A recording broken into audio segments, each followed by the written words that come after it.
এই সূরা আমাদেরকে শিক্ষা দিচ্ছে যে ভ্রাতৃত্ব বন্ধন স্থাপন করা, অর্থাৎ একজন আরেকজনের সাথে ভাই ভাই সম্পর্ক করা।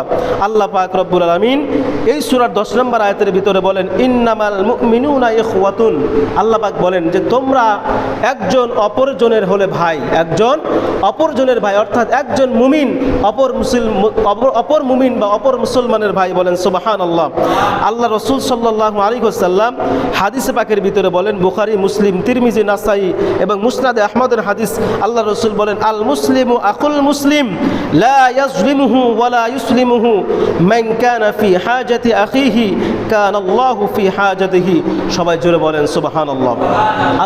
আল্লাহ রাসূল বলেন, আল মুসলিমু আকুল মুসলিম, তোমরা একজন অপর মুসলমানের ভাই, এক মুসলিম অপর মুসলিমের ভাই, এক মুমিন অপর মুমিনের ভাই। আল্লাহ রাসূল বলেন, লা ইয়াজলিমুহু, তোমরা একজন অপরজনের উপরে, অর্থাৎ এক মুমিন আরেক মুমিনের উপরে, এক মুসলমান আরেক মুসলমানের উপরে জুলুম করো না। ওয়ালা ইসলিমুহু, এমনকি তাদেরকে জুলুমের জন্যও ছেড়ে দিও না।